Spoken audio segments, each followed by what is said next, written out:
Hey there, Mike Dunn, editor-in-chief of Tabletop, and I've got something very special to tell you about. It's a new crowdfunding campaign from Gooey Cube. It's called The Tomb of Gyzaengaxx. It's a tribute to Gary Gygax and many of the legends that created the wonderful game that we all love to play. The link is right down here. Go hit it up, back it. You can't go wrong. Woo! We have games to talk about this week. Look at us. What's that? What are video games? What are they? Thought we just talked about businesses. Yeah, I didn't know. I thought video games were just business. I didn't know there was an actual product to talk about. We got something. I don't even like video games. That's what Noah thought. Ready to leave over it. He's like, I'm so over this. So over this. Shout outs to Noah. He is not able to be with us again because he is sick again. So hopefully he feels better very, very soon. So, we'll talk more Final Fantasy because apparently, Jack, you are playing Final Fantasy VII Rebirth. How are you feeling about it so far? I'm feeling all right about it. I mean, so I like Final Fantasy VII a lot. It's probably like the first like RPG that I played, really. I mean, at least I probably played Pokemon first because I could play that before I could read, but. Mm-hmm. But I played Final Fantasy VII after I could read, and that was the first like RPG I like really got into that way. And so a lot of fond memories of it. I mean, it's a pretty legendary game. I mean, everyone knows the gist of it, even if they haven't played it. And so I played the remake, and I thought it was pretty good for the most part. There's parts of it I didn't like, and I think. There's parts of it I do like, and I think both of them carry over to Rebirth pretty one-to-one. Oh, okay. So, yeah. So, the first 2 hours of Rebirth were kind of difficult for me. I mean, first it opens with Zack, and I just don't want to talk about Zack at all, so we'll skip over that. But then close of a name to you? Yeah, that's what it is. Well, you know what? I have this thing where everyone, it shows from court documents that people talk to me like this. They call me Zach because they transposed a Z and the J. Because I'll be honest, I've almost done that myself a few times. No, it happens at doctor's appointments. It happens at legal documents. It happens all the time. That is fascinating. Maybe there's some like subliminal like thing with your name where it like messes with their brain and you just think people just want to call me Zach. Yeah. Yeah, I don't know. It's because you're so cool. Oh, is that? Well, because I don't think Zach is cool and Jack is not. I don't. Final Fantasy Zach is not. No, cool. Zach is Zach is a Chad name, so it's like, okay. he's probably cool. Right. Yeah. Okay. Yeah. Well, anyway, Final Fantasy Zach is not cool. Well, I guess that's not quite accurate. I think what they've done with him is not cool. That's fair. He's supposed. Yeah. I mean, he's supposed to be. Did you play Crisis Core? I sure did when it came out on PSP. I'm guessing you did not decide to go back on PS4, PS5. No, I had my fill. No, I played all of the extended Final Fantasy VII universe. I was not the phone games, but like Crisis Core, Dirge of Cerberus, and the Advent Children movie. I've exposed myself to all of that. Not a huge fan of any of it really. And so like when I don't like Advent Children? No, I don't. Oh my god. Jack. There's a lot of problems with that movie. Seriously? I'm just calling you Zach now, just to troll you for that. Okay. We'll have to talk about your qualms with Advent Children later. Do you really like it? Like, It's good. Yeah. Okay. It's not like the best movie ever, but like it's good. It's fun. It's entertaining. Okay. I won't call it like a cinematic masterpiece. So like, are you a fan of Final Fantasy VII, or is it just kind of like a spectacle thing, right? Like, it's funny. I've never finished Final Fantasy VII. Yeah. So my history with Final Fantasy VII, I'd never owned a PlayStation 4 forever until the PlayStation 4. So it wasn't until it came out on PC that I started to play it, and just time I haven't been able to finish it. But I knew everything about Final Fantasy VII well during the time it came out. You know, it was just one of those games. So I loved the soundtrack. You know, I loved everything about what Final Fantasy VII was doing from what I was hearing from people, for what I had seen. So it was one of those, it's like, I haven't played it, but I feel like I've played it. But at this point, I have played it. I just haven't finished it. Okay. Yeah. And I yes, mean, I like it. okay. Yeah. I mean, it's one of those. Yeah, we're getting to the Advent Children review now, actually. I mean, it's just brief. It's just like one of those things where I don't think it captured anything I liked about Final Fantasy VII in the movie. Okay. Yeah. So it's all this extended universe stuff is just kind of something I have to compartmentalize, and like I'm used to that. Like, Spider-Man. I'm a Spider-Man fan. I read the comics. You have to compartmentalize certain storylines away from like the Spider-Man you actually like. Sure, yeah. And so I'm familiar with that. And so when I played Remake, I thought it was actually a pretty pleasant surprise, where I thought, hey, this actually feels like Final Fantasy VII, and it's good for the most part, and there's things I like about it. And so I was happy with that. And then I feel like, though, the problem with like Crisis Core, the problem with Dirge of Cerberus, is it kind of ruins the mystique of a lot of things that are in that original game. Like, I don't need to know more about Zack. I don't need to know every little thing. I don't know how he's like a huge dork that is just embarrassing whenever he opens his mouth. And like, hey, I'm the dork with no. Yeah, you're a Zack fan. No, I'm not a Zack fan. I'm just saying I am Zack. Okay. Well, anyways, I mean, it's just something where I didn't feel like I needed that. What Crisis Core added to the story, I didn't feel like it was needed. And so whenever I see Zack in this remake rebirth stuff, it's like, oh, cringe. It's more Zack. But so that was my first impression, because it opens right on Zack, and it's like, oh, here we go. But it's only like 5 minutes, and then you move into the real game, which is, it starts with the flashback. David's talked about it a million times on the podcast, where Cloud has a flashback to his past with Sephiroth, and they hang out and they're buddies. And it's kind of like the worst part of the remake, this like initial sequence where it's like, this is it's an important sequence, so I get why they put so much focus on it, because it's pretty integral to the plot and all of that. But it's like a 15-20 minute sequence in the original game, and you're not, it's basically expositing story onto you for the most part. And in the Rebirth version, this is like a 2-hour long epic where you're like going through cutscenes, then you go through dungeons, and then you're like doing like combat stuff, and it like kind of goes on and on. And some of it's fine where like because you're going through Cloud's like hometown, and I kind of like how they expanded that a little bit, where you're like talking to people and you're getting a better view of it, because it goes over pretty quick in the original. And so I think like getting that extra time is good.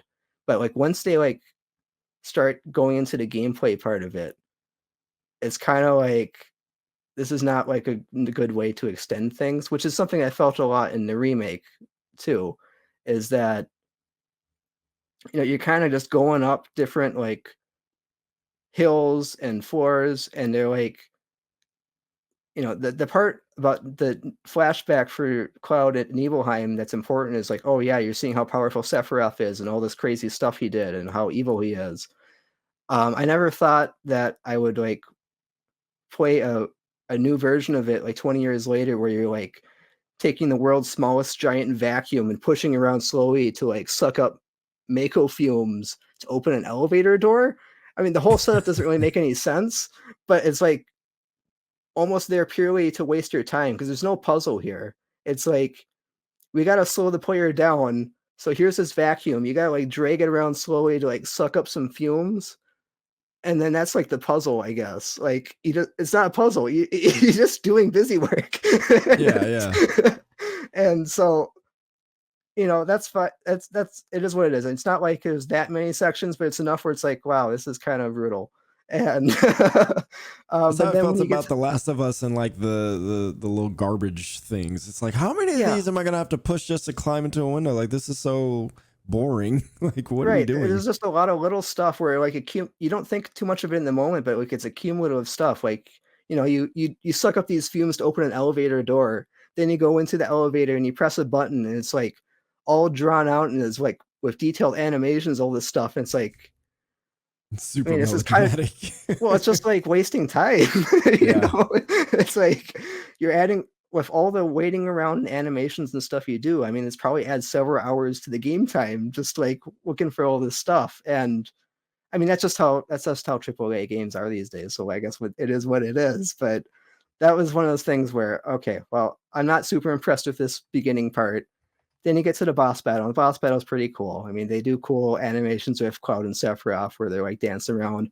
I screwed it up. I screwed up like, so there's this second phase to the boss where he jumps on these canisters and like starts like shooting stuff at you. And you're supposed to like do that super epic team up attack with Cloud and Sephiroth. I didn't like realize that you're supposed to do that like right away.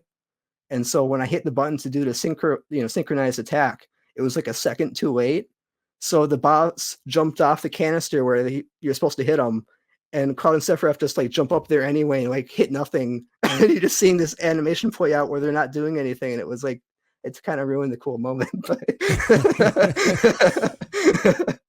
But overall, it's fine. And so after that, then you actually get to start the game proper, where you go out to the open world, and that's basically where the real game is. And so I'm about 6 hours into the game, and so 2 hours has been that initial part, and 4 hours has basically been me like messing around doing side quests.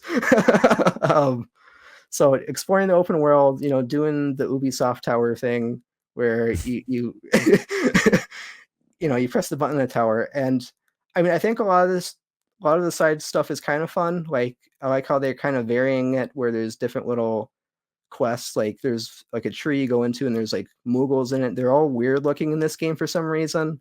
Like they're like really deformed. Like, you're used to like Moogles and they're kind of like cute looking, like little furry guys. And these guys in Rebirth just look like strange. Like they got something wrong with them. Yeah. But then they want to like play tag or something with you, where you like herd them into a thing, or else they like shoot you with lasers.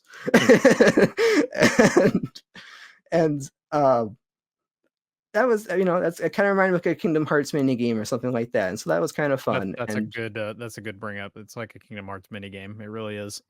Yeah, it's like straight out of the Winnie Pooh world or something like that. Yep. And then there's like a side quest where you have to like get like a machine part or something for your weird cyborg friend who like runs the Ubisoft towers. And so runs the Ubisoft towers. And that was kind of fun. At least they're not as annoying as like the Ubisoft. No, they're not. They're not that bad. And it's actually kind of weird because like I'm so used to those like uncovering parts of the map, and they don't really do that. They just kind of show you where a few more things are.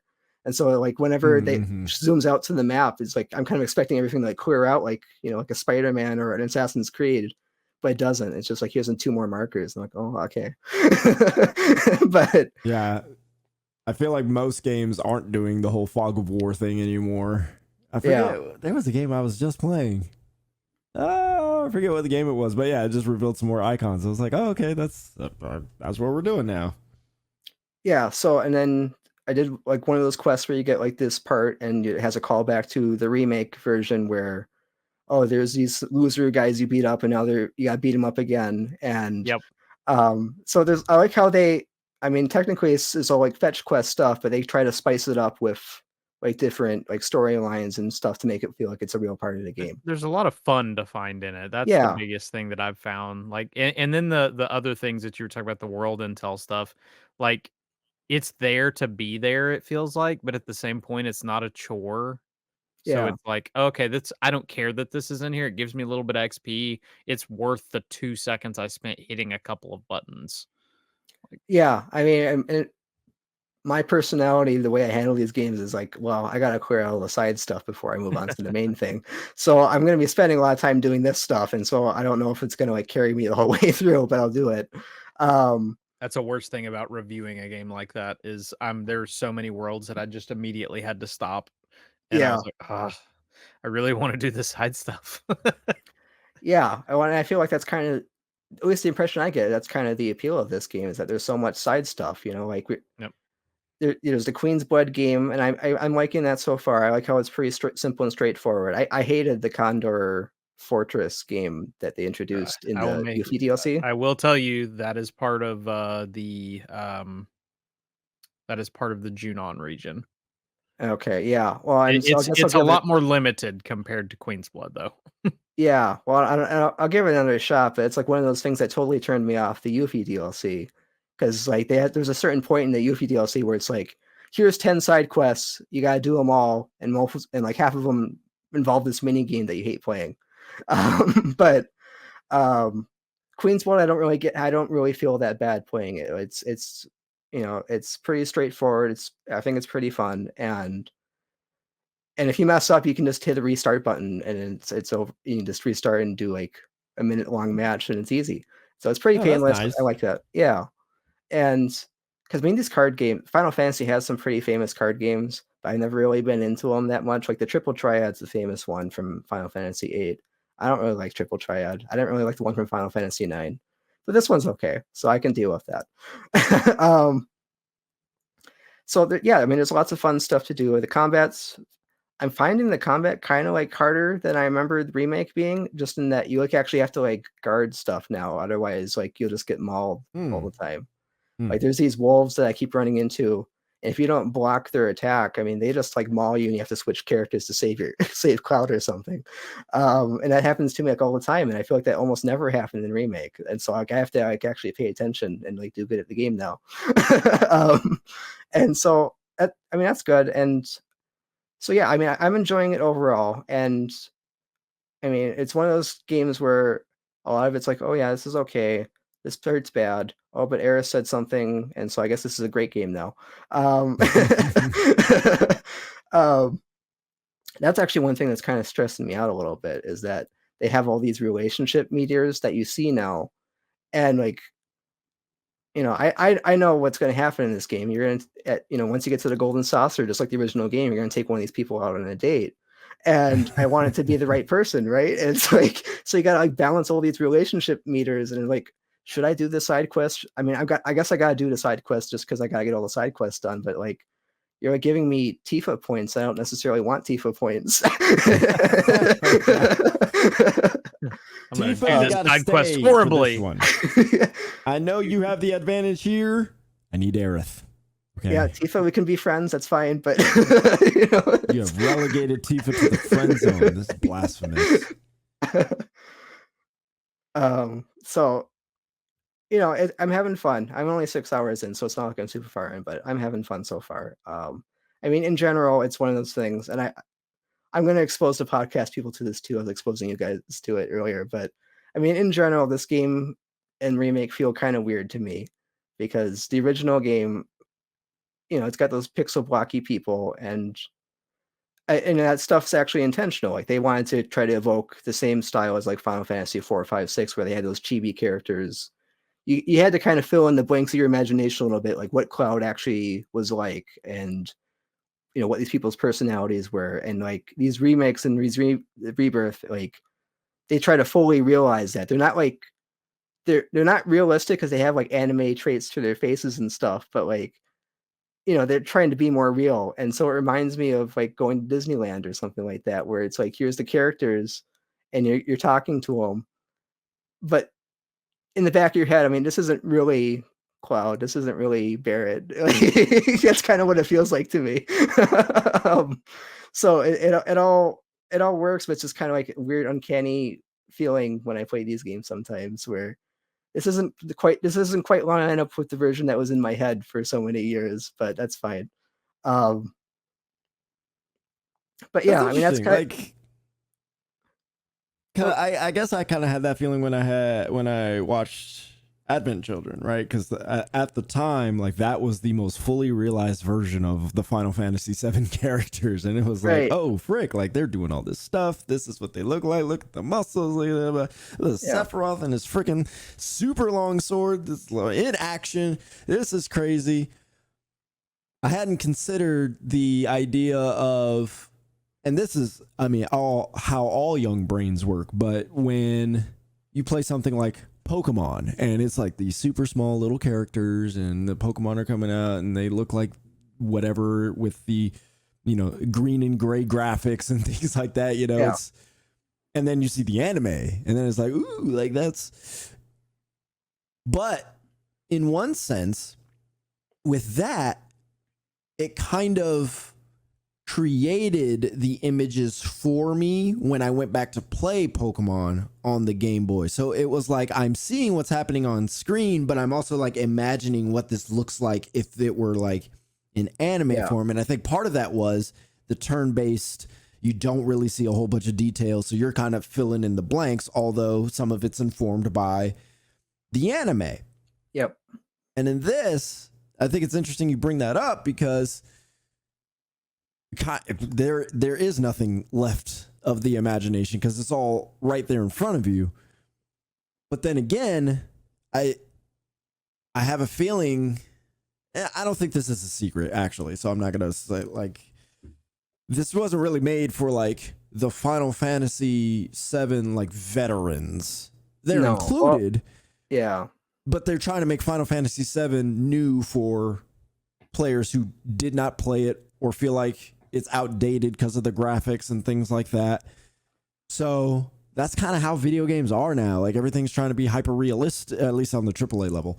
Everything's trying to be hyper realistic, and you're right. There's not much left to the imagination to enjoy and fill in the blanks on that front. And I do wonder, in some respects, if that kind of, I want to say ruins video games in some way, but there's a certain joy when you go back and play a Nintendo game where there's still a level of imagination you can have while you play a game. Because like even Mario, as detailed as Mario is now, there's so much wonkiness and zaniness to it. Still pretty abstract, yeah. Yeah, but even Breath of the Wild, where Link is like really like fully realized at this point, even beyond Ocarina of Time, which at that time, like that was Link at like, wow, like this is crazy. It's no longer top down and like fully 3D dungeons and whoa. Yep. There's still a level of like, there's still a level of imagination involved with something like Breath of the Wild. I think that's the magic of like open worlds in general, is it kind of captures a little bit of that imagination, right? Yeah, I think that. Yeah, I think you're right. I think there's something to that. Where Final Fantasy VII is just so like, look, everything you knew, like this is what it looks like for real. Them chocobos, yeah, this is what they ugly, huh? Yeah, this is what they look like. Like, that's the thing, right? Like when I saw Advent Children, I mean, it's just like, this is wrong. This is Cloud's not this depressed sad sack who's dying of like magic cancer or whatever. But the weird thing about like Advent Children, I think timing has to do with it too, because even going back and like playing Final Fantasy VII after I had watched Advent Children, and obviously before remake came out, your imagination kind of goes differently with Final Fantasy VII with the polygons and stuff. It's like, this is cool, but like I have now like what I was talking about with Pokemon in my head, like this is kind of what it looks like happening for real. And so it still didn't lose its luster. But you're right. With Final Fantasy, like there's no room to think about what it could, because it's like, no, this is their interpretation of everything that happened in Final Fantasy VII originally. Now it's just in your face. Well, and there's like still weird stuff in this game though. Like, so like in Remake, a big thing is that you like rest on benches to like recover all your health and stuff. I mean, it's a pretty abstracted video game mechanic to like rest on a bench and get all your health back, but whatever. And they like made it like even weirder in this game, where there's like chocobo stations you go to where you like fixed a sign and that lets you sleep on the bench. But you can't just sleep on the bench now. You have to have like a pillow that you like bring yourself, and that's what lets you get your health back. Like you need like pillow to be extra comfortable to get your health back for some reason, even though that was never a problem. Tuck your arm into your head. There are regular. Let's remember that there are regular benches in the game that are already comfortable. Like so, right? But the comfortable ones aren't for some reason. with a pillow. Here it is. This bench is pre-made with a pillow. Some for of you. them You are don't even just have to kind of bring your busted, own. and you need a pillow. Right. Well, the point is, it's a pretty abstract video game thing, and it's like fully realized world. Yeah. In all fairness, Final Fantasy VII is a very strange video game in whatever form it takes. Well, and that's the thing though. It's like you can kind of believe in the original just because you have to use your imagination a lot more. And it's just like here's realistic Cloud, Aeris, and Tifa, and then they have to like wrestle with the Mako vacuum to vacuum up Mako, and Yeah. But I think there's a level of realism to Final Fantasy VII Remake and Rebirth, according to your words. I haven't played it yet. I've only played the demo of Remake. That something like Yakuza doesn't have. You know, it's like Yakuza is so absurd that your imagination is still having fun because it's like this wouldn't actually happen. You know, right. But Final Fantasy VII is done in such a way where it it almost definitely feels would like, happen. There would be a guy who would like be injected with alien cells and fight with you, you know, and but like there would be a you dog understand, like that within talks the and- world, you know, like there's a suspension of disbelief with Yakuza. Where it's like within what Final Fantasy VII is, the framework that's been set up within this world seems almost too realistic in that way. I get what you're saying. I don't think that's as present in Rebirth. Maybe it's just dependent on the person, but like Sure. for me, all the suspension of disbelief, like I had plenty of that playing this game. Like that just was there for me. Maybe it's the magic because I've been able to experience it a little bit fresher than most people. Or it could be just that's just something that I'm able to do a little bit easier than others. Well, it depends. Like, it's not like something that bothers me. I guess I won't even necessarily say it bothers me. It's just something I notice. It's just something you notice, yeah. Yeah. Because I just think it's an one of those interesting things. idea. Yeah, because like I can't remember if I said this on the podcast or not because we were talking earlier, but like there's a part early on where you're in the van with Cloud and Sephiroth in the flashback, and he's like doing this like weird exercise motion that's straight from the PS1 game, and like no one actually exercises like this. You're like using this weird abstract thing they did on the tiny polygon guy, but you're having him like actually do it in real life, and it's like weird. It's just a callback. Yeah, and so it's like one of those things where you kind of have to like reconcile the fact that this is realistic, but also like trying to ape a PS1 game at the same time. I don't know. It's strange. Yeah, it's Japan. They do some strange stuff. And the game does stay pretty strange. Like there's plenty of which, you know, if you played the first one, then like there's a lot of areas in this game where it's just going to be odd. But it's a good kind of it's that Yakuza like you talked about. It's that Yakuza odd that it's endearing as opposed to infuriating. Yeah. Sure. Okay.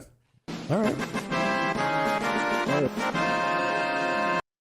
Another solid look at Final Fantasy VII Rebirth.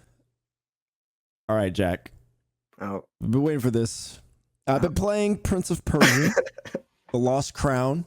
I was looking forward to playing this. It is a Metroidvania. I do like Metroidvanias. And I liked what I saw of Prince of Persia, The Lost Crown through previews, and you know, Gaming Trend did some stuff as well. So I was like, yeah, okay, this the demo too. The demo sold me. Like it was like, oh yeah. Oh, this combat feels really good. So I was definitely looking forward to it.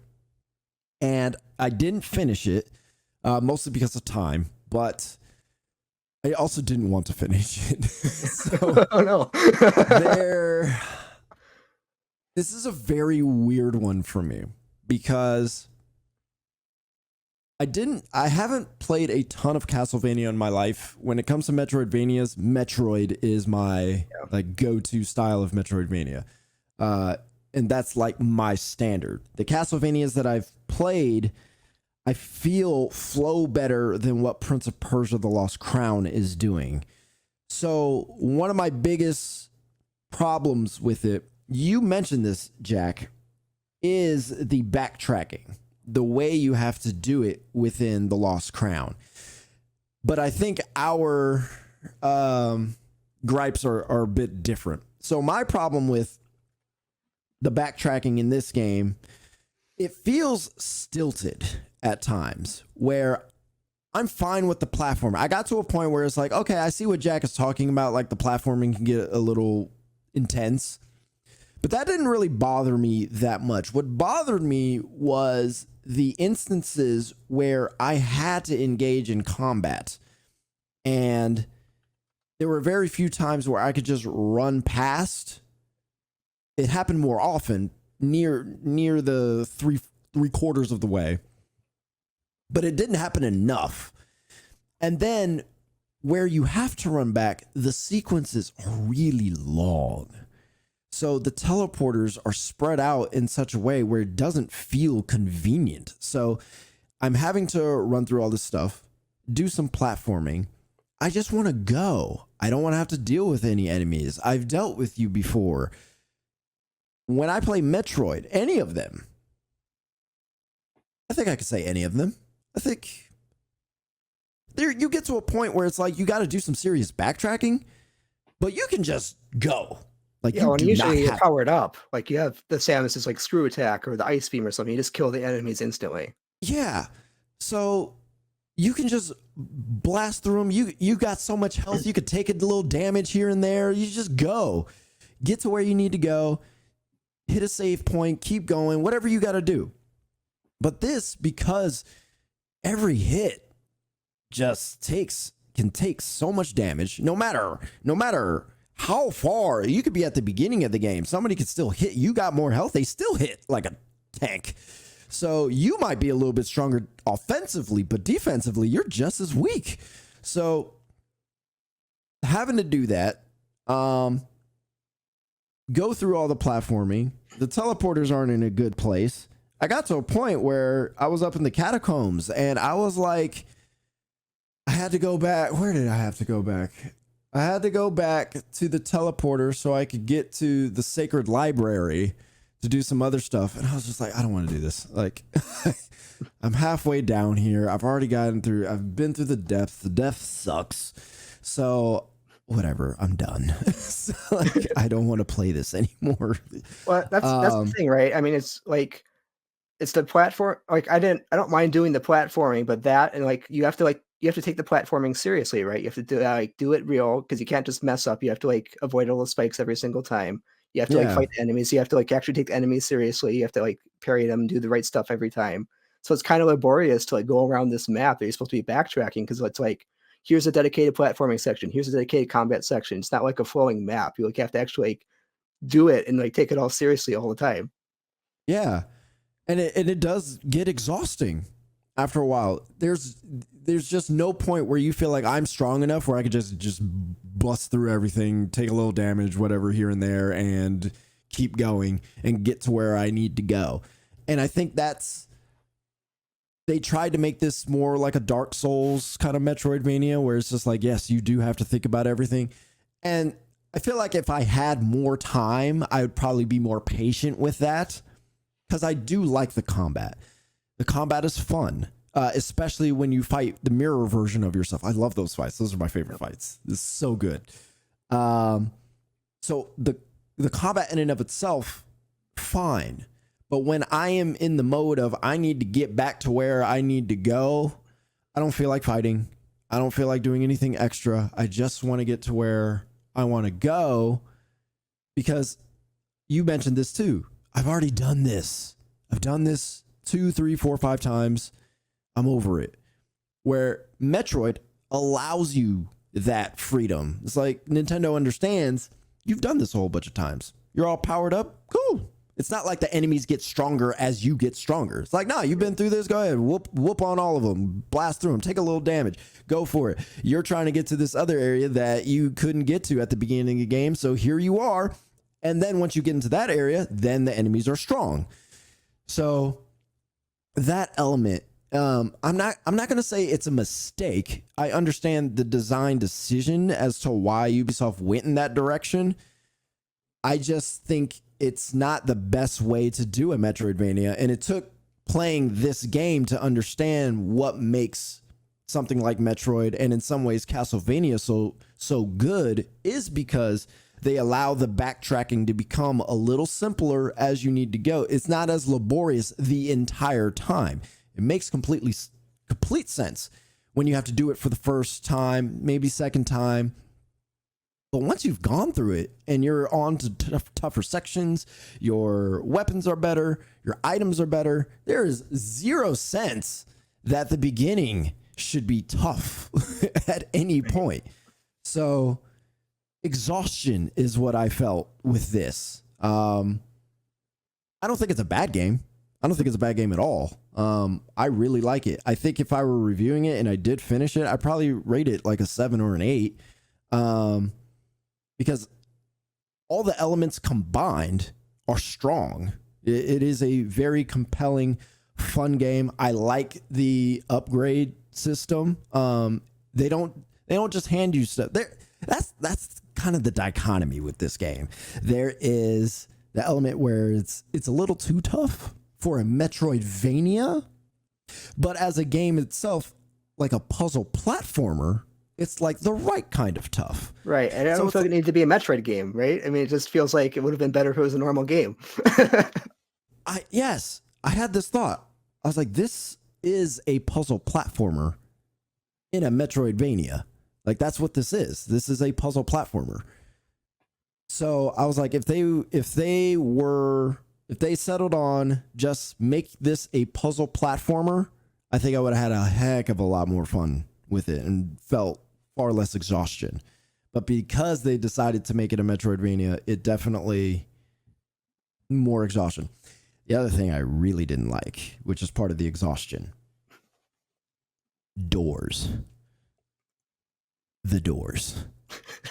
In Metroid, you know what you're running into. You know, that's a missile door. I need missiles. Oh, that's an ice door. Okay, at some point I'm going to get the ice beam. There's so many doors that you don't know how to open them. Yeah, it's kind of weird. Yeah. Like they tried to do the whole Metroid thing where it's like you need a specific something, but you will never know what that specific something is because they're all just doors. Maybe it's a wooden door, but it's not like you have fire arrows to open it. No, it's just like you need a double jump. And then eventually you'll be able to reach high enough to go around on the other side and open the door by pulling the lever. It's just like, so you're running into all these doors and there's no way to set a specific kind of marker on the map that tells you this was a door I couldn't go into. So then you get this new thing that, you know, gives you some take power the pictures, right? But like, yeah, it's like until you know what the actual function of the item is, it's impossible to tell what it's supposed to be for it. Yeah, so you go back to this door that you like, yeah, I remember this door. Maybe I got this new perk I can do, and nope. Because I have no idea what this door is meant to do. Like, again, you go to Metroid, you know, you get the missiles. Oh, I remember all those missile doors. Yeah, okay, I remember where that one is. I'm going to go there and shoot it. And then you go through it, and then you come across the ice door. And it's like, oh, frick, what is this door? Oh, okay, I don't know what that is. And then you realize, but it's clear. It's like blue, kind of frosty, you know. It's like, oh, okay, all right, well. And then you get the ice beam. It's like, oh, I remember those blue. Okay. This, it's, I got the ability to like fly through the air. And it's like, okay, cool. Maybe that'll help me get through one of those doors. And you get to the door. No, you, what do I need? That's the question that you have. What do I need? I thought okay, that's not it. And then you get something else. You can't remember what the upgrade I got after that was, but you get something else. Teleporting thing, yeah, right. Like you have the teleporting thing. Yeah. You get to one of those doors. Nope, that's not it either. So it's like, you keep backtracking to places. So now you're having to backtrack on top of your backtracking. And it's like, oh my God. So you go back to an original area that you were at and you try to make some progress. Maybe not. That very frustrating. Yeah. It's a game where I felt like I wanted to go back after I just beat the story and then try to clean up after that. Like I did all my cleanup right before the last boss, essentially. Because I kept running into that where it's like, I don't know what this is for. And I think it's just easier for me to wait to get all the power-ups, and then I can try to figure it out later. um, but I do kind of like that they did make at least the power-ups kind of weird, because I think one of the things with Metroid is that it is kind of played out, right? Like, you know what all the power-ups are going to be for the most part before we even play the game sometimes. Sure, yeah. I know I'm gonna get that morph ball. Yeah, you're gonna get the morph ball, you're gonna get the missiles. Like, that was one thing with Metroid Dread. I feel like it did a lot of stuff different, which is good, but it didn't do enough different with the actual power-ups, where it's like Sure. you're still getting all the stuff that you expect to get in the Metroid, and it's a hard task for. I mean, it's Metroid, so you want that stuff, but like if you're not Metroid, but you're just making a Metroid game, you want different stuff. Sure, Yeah. No, I understand that. I just if they made those Made it blocks, clear. the gates, if they made it clear as to what you need. Sure, I don't know what it is, but once I discover it, then it's like, oh, then it excites me because it's like, oh yeah, I know I can make some progress. I don't know what that progress is. It might not even be a lot of progress. It might just lead me to another gate where I need something else. But at least I get the sensation of I'm making progress. Whereas as it is right now, it's just, I don't know if I'm going to make progress. I can go there, but who knows? And then if I don't, it's disappointing. Yeah. Bosses are fun. I like all the bosses, mini bosses, big bosses. They're all fun. Again, my favorite are the mirror matches. Those because I mean they don't hold back with the AI on that one. Like, oh, they go crazy. I'm like, oh, he can do what I do. Yeah. So that's fun. You don't see that a lot with like mirror matches. I feel like developers are too afraid to let the AI kind of do what you can do and like make you think a little bit. It doesn't feel good to get juggled by someone else. No, I don't. It's like, oh, freak, I'm straight up getting juggled. Yeah. Absolutely. And then he put an ultimate on me, you know. It's like, oh, frick. So that was fun. I the first time I fought it, I think I died like 4 or 5 times. But you know, you're still kind of learning the parries and like the timing and things like that. That little Manticore boss, I thought that was going to be harder. I died one time. Yeah, I mean, some of them. Yeah, I mean, most of them are actually not too bad. They're not. The Shadow Princes are probably the toughest guys. Yeah, they are. Yeah, it's a good game. I do think it's a good game. It's one of those. I felt like I got to play 30 minutes here, 30 minutes there, and if I make progress, I'm probably going to play longer. But if I'm not making progress, I'm going to set it down, go play something else for a little while until I get less frustrated that the fact that I didn't make progress. The music too. The music's very good. Yeah. Listen to the soundtrack by itself. I was like, oh yes. Now I don't think it's prominent enough in the game. Yeah, I don't really remember a lot of it. I was like, oh, really? Yeah, but if you listen to the soundtrack, it's like, oh, frick, this music is good. Music's really good. So Gareth Coker and Mentrix, who's actually Arabic, I believe. She's an Arabic artist. I know some of the bosses have like a cool like guitar riff songs, and those are kind of cool. Yeah. Listen to the soundtrack by itself. You'll appreciate how good the music actually is. It's definitely like it right now. It's soundtrack of the year kind of music. Like it's very good. Okay. It is very good. I think that all the other stuff is fine. I don't have much to say about the story because I didn't finish it. I wanted to just kind of watch the YouTube and finish it that way, but I didn't have time. But I really like the voice acting. Well, I don't know if I should make the comment I am, but you can make the. I don't get messed up by spoilers. They didn't finish the story either, so it's fine. There we go. I did like the voice acting. I like the characters. They're all, your typical archetypes of, warrior types. You have the very intelligent types. You have the super leader type. You have the barbaric. I always like it when they build up a kind of like rogues gallery. Like, oh yeah, I'm going to fight this guy at some point. Yeah, basically. But yeah, I think they're all voiced very well. I like it. cookie cutter at times, but they're voiced well. They're acted well. So I buy into it. I do.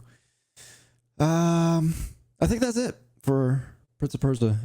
It's good. I just really wish they did better with the Metroidvania aspect of it, which is mostly the backtracking. So everything else I applaud and I like. So I hope we get more of that, but I hope they lean into the puzzle platformer style instead of a Metroidvania. Or just make it so you can work between all the save points. I feel like that would have curbed the backtracking so hard it would have been like almost a non-issue, but they like have the specific warp points instead. That could work. Yeah. I would agree with that because there's enough save points where it's thankful there's enough save points. There's a lot of points where you can die. And I didn't die like a whole bunch, but well, it just hurts when you do though, right? Because it's like, oh, I gotta go all the way back to wherever I was because there was no warp point. Yeah, very much so. Yeah, and I did. That was one of the things that happened to me too. It's like I died. It's like, oh my god, that happened to me in the depths. Oh my god, yeah. Okay. Dang. You played what I talked about in the first podcast of this year, Momodora Moonlit Farewell. Yeah, we did. How did you feel about that? It was pleasant. I liked it. I mean, it's kind of because I think you're very mild on it, and I'd agree. It's kind of a mild type of game. I mean, it's a Metroid game, but it's also kind of not. It's a Metroid in the style of I think what its biggest inspiration is, which is Cave Story. I don't know if you ever played that. Yeah. I mean, it's not Cave Story isn't.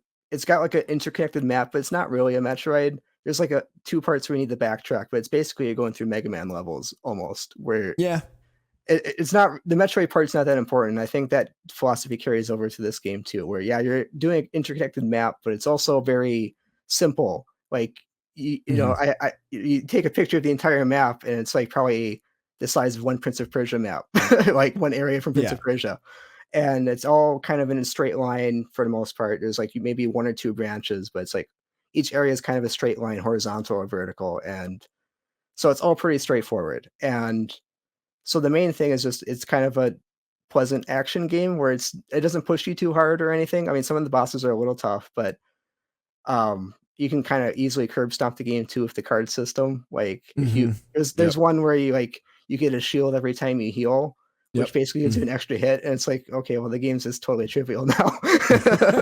That makes me think of back when I was playing RoboCop, and you could get a circuit board for your gun that would make it not only where you didn't have to reload, but it also changed your fire to automatic. It's like there's literally no point to use any other board because this I don't have to reload. I have unlimited ammo in this gun automatically, and it doesn't have burst fire. I just hold the button as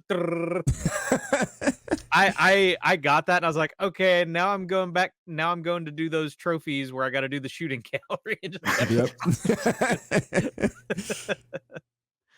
Yeah, so I mean, I was a little disappointed because it reminds me of a system in Castlevania. I think it's Circle of the Moon. It's one of the first Game Boy Advance ones where it had a card system too, but it had like two sets of cards, and you could kind of mix and match them for different powers. And so you could get like a fire whip or like something that gives you a shield, depending on how you did stuff. But this is not really as intricate. It's kind of just like here's overpowered stuff that you can toss on your person, and it's just whatever.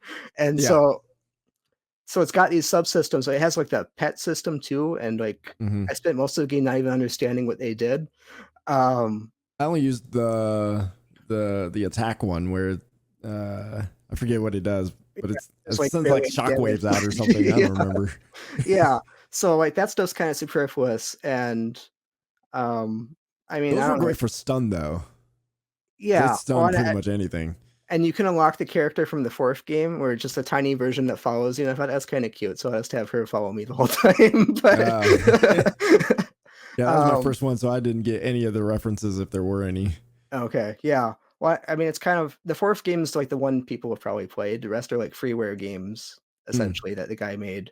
I mean, this whole series is kind of like a Cave Story fan series, because the other ones were very explicitly like Cave Story, like the same type of graphic style and all that. So I mean, it's kind of cool because it's like this is I mean, it's essentially some Brazilian weeb guy. I follow him on Twitter. He talks about anime and visual novels all the time. So it's kind of fun. It's like, I mean, this is a passion project for him. That's kind of fun that way. This is clearly stuff he likes. And I think the art style and stuff, I mean, I think looks cool. I think the enemies look cool. But it's one of those games where it's very straightforward. And I agree with your assessment. I mean, there's just not a whole lot to say about it other than it's a pleasant time. So. Yeah. I think I got some of the Metroid elements in there because there are some points where you're gated. Right. No, it has Metroid stuff in it. It's just so simple where it's like, oh, it's not even really a factor. Yeah. And it always tend to go vertical. Like everything was always vertical. You were always gated vertically, not horizontally, just vertically. So that was always weird to me. But well, all the secrets and stuff, I mean, you can basically always tell where the secret's going to be because it's just like this one branch that's like you go down or you go up and that's the branch and you just go back to where you were. It's like always a dead end. It's like it's not like a real branching map. It's like here's the power up path and then here's the real path. Yep. It all comes together in a interesting way. I didn't think it was poorly designed. No, but yes, it's perfectly fine. It's just not. Yeah, it's just not that complicated. Not really. I mean, this is one of those things too where I felt like the fourth game was a lot stronger in a lot of respects, just because it felt like it had a better tone or atmosphere. Like it felt like it was like an actual hostile place where like it's not like Dark Souls, but it's kind of like that vein where it's like this is a threatening place where you don't really understand anything that's going on. And this game I think is very in your face. Where like here's the story, here's everything that's going on. These maps are super straightforward and simple, and this is what you're supposed to do. And it's like there's no like tone or atmosphere to it. And I know why they did that is because this is like a direct sequel, and the other one was like its own standalone thing. Yeah. Where these are the characters that are in this game are the characters he play as in all the other Momodora games that aren't the last one. So yeah, he has like a need to feel like, well, these are actually established characters, so it should be more like there should be more of a narrative. This should be more straightforward. But I don't know. It's not that as interesting. So that was kind of how I felt. The whole threatening world part too. I thought there were moments where they were threatening enemies. Yeah, but you're right. I didn't feel like the world was threatening, and I think part of that is there's not a lot of enemies to fight when. You'll have moments where you're kind of locked off and then you have to fight a wave of enemies, but you're not, as you're traveling through the world, there's like 1, 2, maybe traditional 2D platformer style where it's like you'll fight one and then the next and then the next. They have it set up where it's kind of just like an annoying obstacle course where here's the guy who shoots stuff and you gotta like approach him carefully, that kind of thing. Yeah. Yeah. So it feels more platformer in that way, although I think it should feel more like a threatening world. Like I think about, again, Metroid Prime, where you enter the ruins for the first time and, it's bright, it's sunny, but you're still like, what? Where are we going? Well, those like beetle things come out of the ground. It's like, yeah, the beetle things coming out, the bees from the nests come out. It's just like, what the frick is happening? Yeah. That doesn't really happen in Momodora. And maybe I don't know if that was the intent. If it was, then it doesn't meet that mark at all. But I think part of it is there's just not a lot of enemies to fight, at one time. I don't know. I guess it's kind of weird because Super Metroid kind of does the threatening world thing as well, and that's 2D. Castlevania does it too. I mean, it's freaking castles. It's stuff falling out of candlesticks. Like, what the frick? So, I guess I would have to look deeper into why it doesn't feel like a threatening world, because I guess it's not that it's not enough enemies. But maybe it's the way that they're placed or what they do. I think just in general, the aesthetic of it, I mean, it's a bit more, compared to the fourth game, it's a bit more brighter and cheery and like warmer colors, whereas it feels a bit more inviting. I mean, there's like a cave part you go into where it's pitch black and that one's a bit scarier, I guess. But I mean, at that point, it's pretty late in the game. It's like, I don't know. I just feel like in general, it's a lot more inviting, which is kind of weird coming from the fourth game, but it is what it is. Yeah, that makes sense. Yeah, I think you're right. That dark area was the first time where I was like, oh frick, like let me tread carefully. Yeah. Okay. Momodora, Moonlit Farewell. It's not a bad game. It's good. It's fine. Yeah, it's good. Okay. Let's talk AAA because Oh man. Everybody's favorite topic right now is AAA. Warner Brothers will be doubling down on live service games and mobile games. That's the story. That's all we need to know. Like, David, you said you had a lot to say before we started this podcast, so you haven't said much. So go ahead and talk. Say something. Well, please. I'm trying to find the specific spot of some of the things that they said, but like I'm very confused, and it just reminds me of how bad Warner Brothers is run when I see something like that. Because you look at the last year that they have had, and I'm talking like from like March here to March there. You had the highest selling video game of the year in Hogwarts Legacy. Single player game. Made more money than any other game. It even beat Breath of the Wild, which is pretty incredible. Then you release Suicide Squad, which even they admit is a bomb and is underperformed. Who would have thought?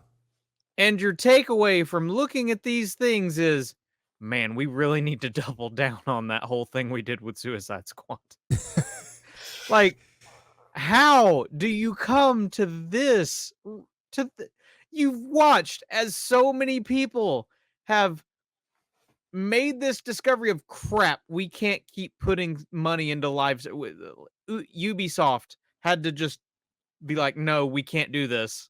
Like, had to cut their losses and cancel so many projects.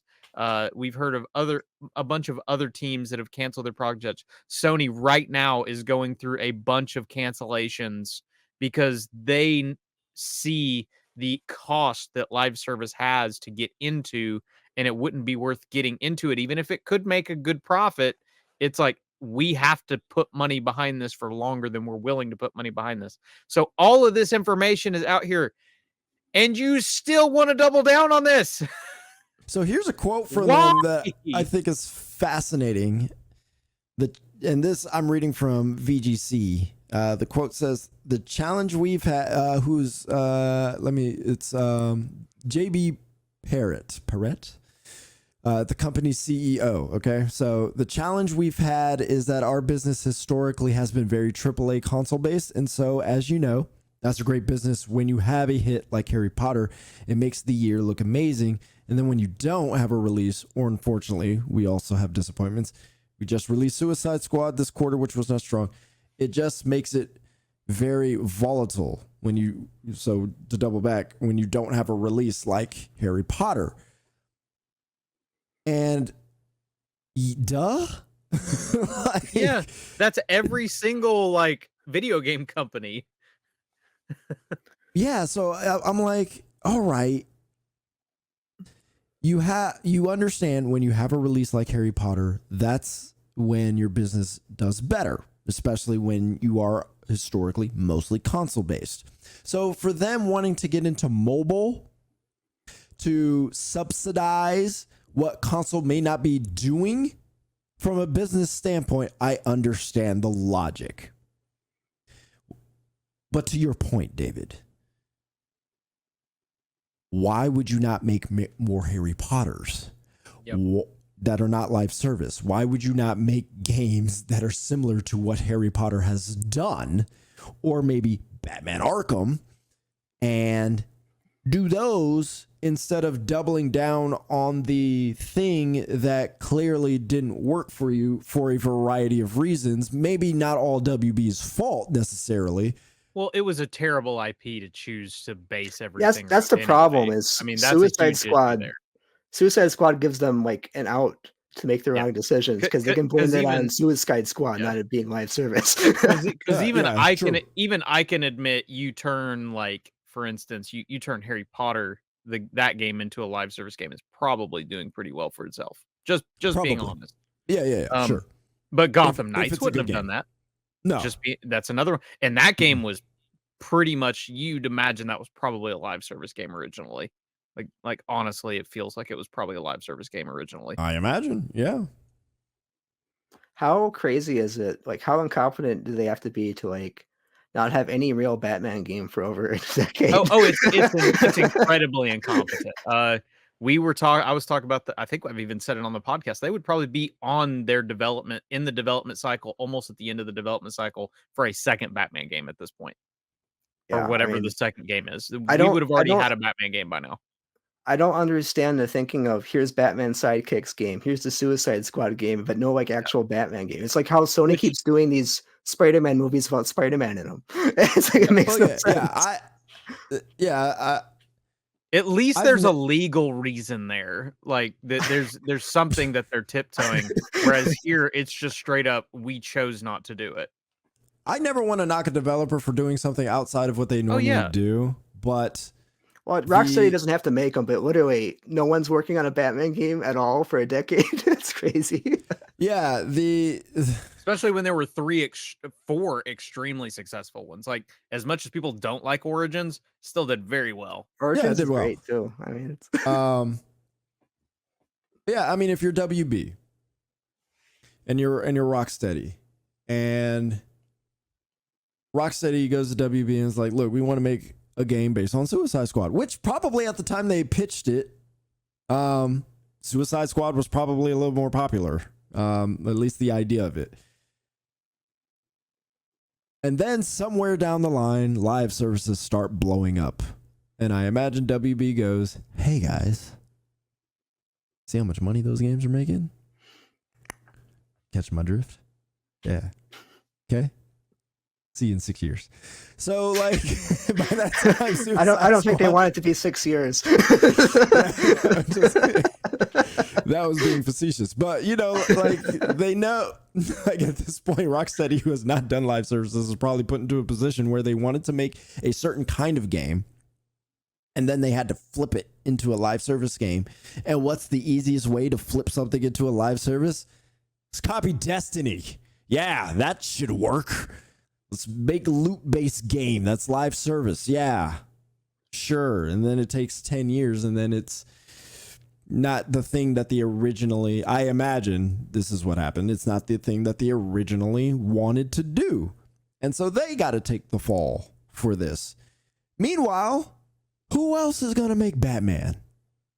All right, because WB's looking at Rocksteady like, all right, you guys wanted to do Suicide Squad. We let you do Suicide Squad. You effed up Suicide Squad because, right, they're going to blame it on Rocksteady. So now they're probably going to go, you're going to do Batman from now on. Like, that's what you're going to do. And most of them aren't even there anymore. It's like the Redfall situation. Yeah, well, and it doesn't matter to WB. But the studio's gone. Yeah. This is what you're going to do. So yeah, I don't understand why WB Montreal wasn't working on one. Like, I get they made a different kind of game, but like, man, they really could have done something a little bit different. Gotham Knights was good, but like, again, Batman, you have one of the most popular IP out there. I 100% agree. I'm just thinking from WB's perspective, the best Batman games were Rocksteady's. So yep. I don't know. Yeah, I don't know. It just, again, just not very mismanaged. That I don't understand how. Again, it's not even them specifically. Like, look at the entire industry right now. We've talked about it is a breakout genre. It is not a break-in genre. You cannot break into the live service area. You have to break out in it, and you're gonna waste a lot of money trying to figure that out. So they can't. Here's another interesting quote. We think the opportunity for us, which again, a multi-year opportunity, because games is certainly a bit of a long cycle business too, but the opportunity to take those 4 franchises and be able to develop a much more holistic approach, particularly around expanding into the mobile and multi-platform free-to-play space, which could give us a much better and consistent set of revenue. And you'll see us launching later this year some mobile free-to-play games, which we hope will start building that. So that's specifically on mobile. Sure. But I also wonder, with this live service approach, I wonder if they're thinking these 4 franchises that we have, our audience likes these 4 franchises. So we can make live service games within these 4 franchises, and we'll be able to make a consistent set of revenue with these 4 franchises because our audience likes these franchises and they cannot get these franchises anywhere else. So they're thinking perhaps it's guaranteed money because you can't play Harry Potter anywhere else. You can't play Batman really anywhere else. So it almost, there is a little logic to this. The problem I would think is, I mean, live services are too freaking hard to, it's high risk, high reward. But that's the problem. It's super high risk.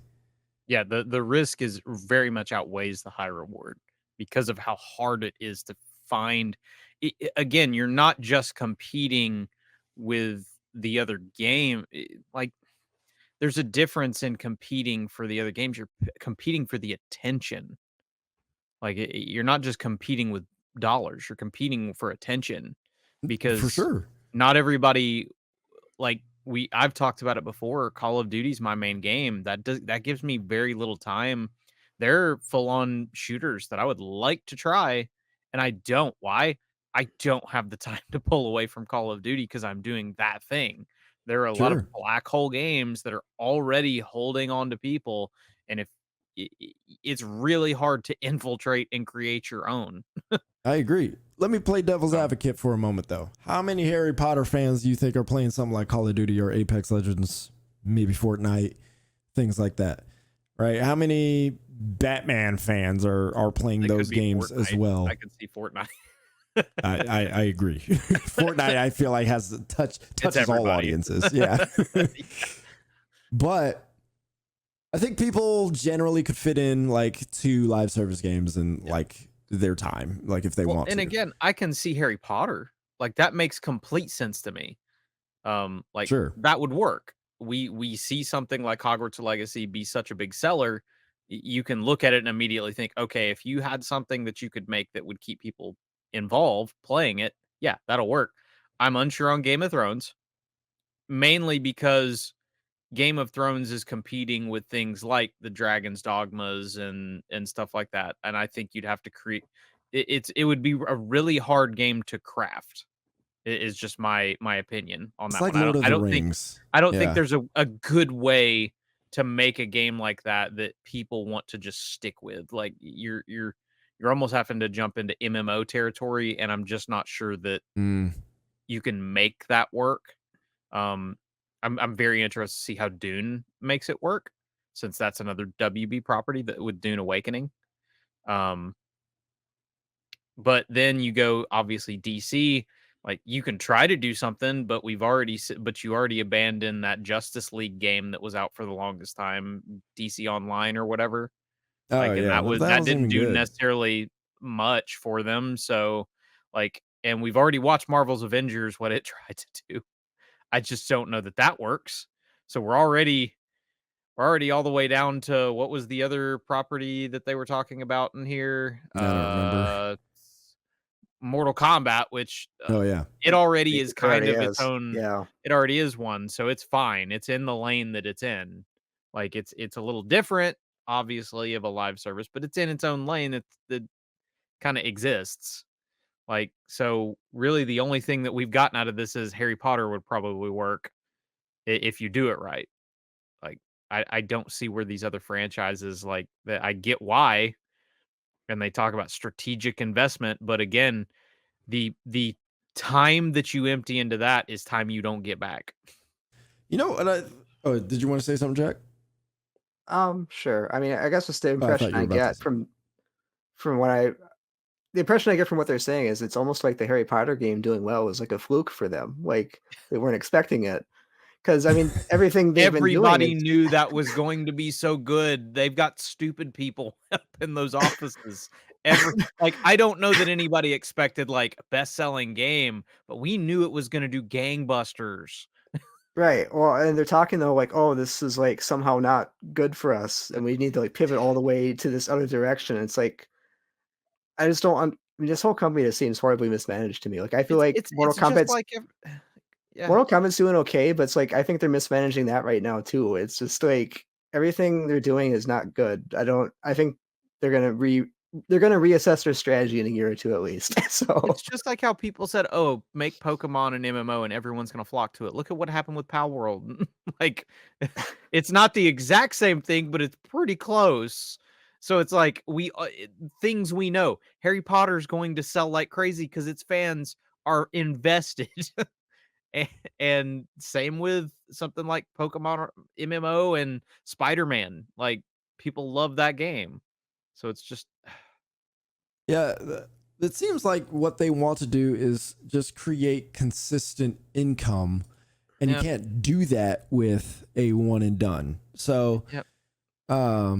I get the logic. Like, I really don't. Oh, it makes sense in the sense of like the most basic business sense. Right. But you have to have a product. That's the problem here is you're making an argument based on a product you've not proven you can make. Right. This is the same way we treat Xbox when they talk about okay, I got to see if you can do this before I can trust you. Whereas with PlayStation and Nintendo, we've said it's like, okay, you've done this before. I don't have to worry so much on can you do this because you've shown me you could do this before. Like In- there's nothing in me that makes me think WB can successfully put out a live service product and it actually function correctly beyond the fluke that was the very beginning of multiverses. Because even that dropped out after they realized, crap, no one's buying anything in this game. I feel like what WB is run by a bunch of hedge fund managers right now. Pretty much. They're trying to make it look great so it can sell. That's what they're trying That's what to it feels 'cause like. I think they actually officially within like a month or so can go back on the market for merger or whatnot Oh after the my whole God. Discovery thing. So I think that's probably what they're trying to do is let's Inception cut of mergers. yep, let's cut everything we can, tax break and whatnot, and let's announce everything in a way that it sounds like it'll make a lot of money, like that we know what we're doing. I think a Batman live service could work though. Hear me out. For a moment. Could. Hear me out. You know what Destiny has done in the last 10 years? Like they've built up this huge story, all this other stuff. Why can't Batman do something like that? Where you mean like Arkham Origins or multiplayer? no, You mean to eventually get to a place where everyone hates it and like yes, they don't want Batman anymore, and they vault half the first game. Yep. No, longer can you but, take like, down this- the Joker. I guess maybe Batman, I don't know, kind of like kind of in an MMO kind of way where it's like it's just this ongoing series, like Yeah. because that's what Batman has always been. Like it's always just been Batman against the world. So I feel like if you could do that in an interesting way, although figuring out how to do that in an interesting way is the hard part. But I feel And like They're just going to make cost-effective, and Destiny. That's and what they're going to cost-effective do. loot, Gonna get the all bat that loot. stuff. Oh gosh, Special batarangs batarang. of different Yeah. rarities. What is the Yeah. what are the names of this factions? I can't remember. So, Yeah, I like forgot all the factions too. it's that copied. Like Yeah. this- now Are I you talking can't about the Destiny remember factions? like the enemy factions. Oh, in Like it's Destiny? hard to remember. Yeah. Uh, What are oh, the the Vex Vex? and What are the- the Vex doing in here? Yeah, Why is Batman fighting the Cabal? yeah. They're the penguins Yeah. Yep. and the Riddlers and the Jokers. It's Yeah, Penguins from a the different thing is, dimension. the worry is that it obviously ends up falling into like just the boring, like beat up this faction on the street, every day. Like again, like you I said, you know, can yeah. make it well. It's just it's I hard to mean, make it that's well. real Gotham, right? Like, if we were to Yeah. make it real, like, there you go. You just got to beat up on the. They just don't have any creativity whatsoever. I mean, that Suicide Squad No. thing where everyone's just going around shooting guns. It's like, really? That's what you're doing for Suicide Squad? I feel like one their thing- hands were kind of tied with Like time and stuff. somebody said it just a second ago. Loot, like that is an actual like problem in these Battering games rarities, yeah. because like as much as like you make different batterings, it's like it's tough to actually make it's tough to make that viable though in a Do you live remember, service environment. Did you play Avengers? Like you can make all these different kinds of guns though. Like it's a lot easier to make these different shooting weapons compared to like different batterings in that sense, like that they actually do something different. It just sounds. Did you play silly. Avengers where they had like the Hulk and it's like you got like different like Hulk, like his skeletons, you couldn't even like see it, like if you get like different rarity of his skeletons or like spider or something. Again, this is why I'm like it doesn't work because it's straight up just it's purely stat, whereas in a shooter the weapon actually changes how you're playing. You could do a different battering that does different things. Yeah. You can, but it just feels a lot more Batman. limited compared to a gun. Like there's a lot more that it one can be the back credit card and he throws it and it buys. You forget how many gadgets Batman has. They're Gambit. You can make his Batmobile a different rarity. You know? Again, I'm sure somebody could figure out a really neat way of doing something like that. It just like Gotham Knights was about the closest you could get to that, and it did not feel like there was not a way to make combat feel any way different. Like it really felt like it was straight numbers. David. It was numbers and Lucius Fox, costumes. Okay, and you gotta then give him guns. Yep. Batman kills people. Yeah.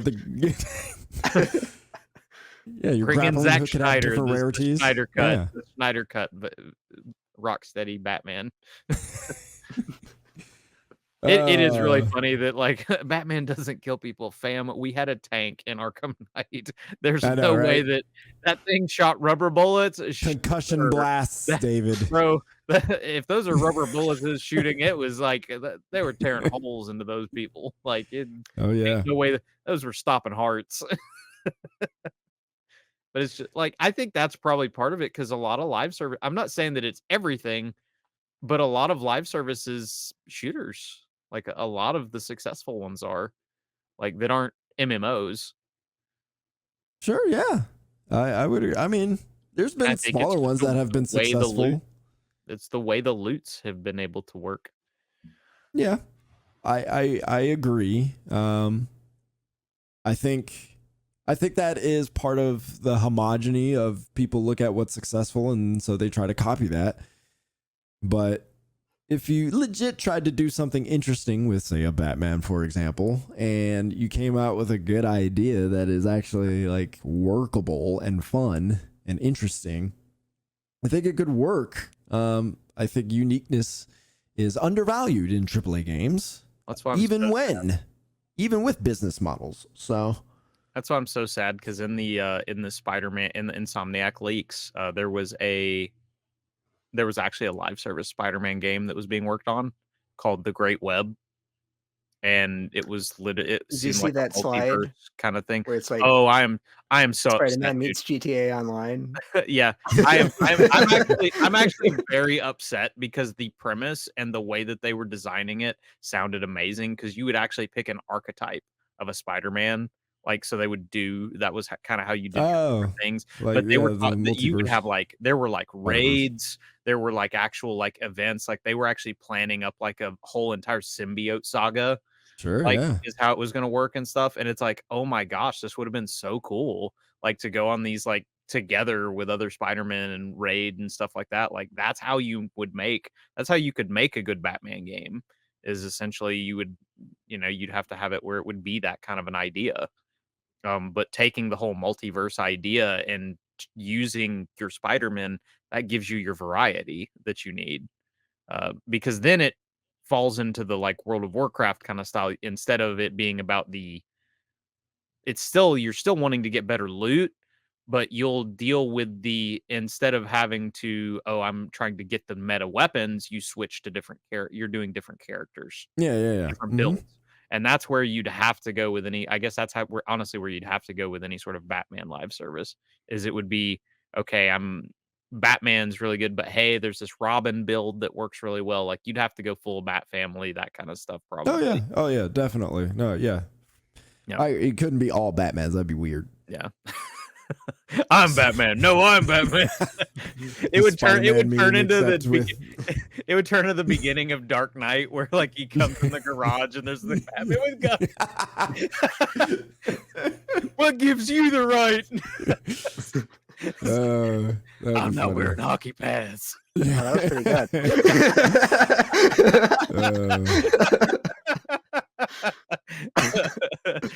I was like, are you going to do the Gumbo voice or not? If there's a Batman live service game, I'm going to go in I'm going to jump into everybody's world. I'm not wearing hockey pads. Do that to everybody. Every time I go into somebody else's game. Oh yeah, if they got the different voices, they could have like the different Batman voices you could choose. I choose that voice. I'm saying I was gonna do that in the chat, dude. Oh, I know. You can do that in the chat. People. You'd be able to buy that line. There you go. You can just say it there. Yeah. I'm not wearing hockey pants. I guess when I think of the movie, though, I haven't seen it in like a decade, but it's like, it'd probably be like, I'm not wearing hockey pants. Because you can really understand what he's saying in his Batman voice. That movie is still a top, like, probably top 5, top 10. In my opinion, the original, The Dark Knight, like it's just premier film. It's cool. In general, not just as a superhero film, it is just a phenomenal film. Yeah, I liked all of them. They were good. They were good. All right, that'll do it for us today. All right. Whatever time zone you're watching this, whatever time of day. Appreciate you watching. Appreciate you listening. Talk to you later. Deuces. Peace. Yeah.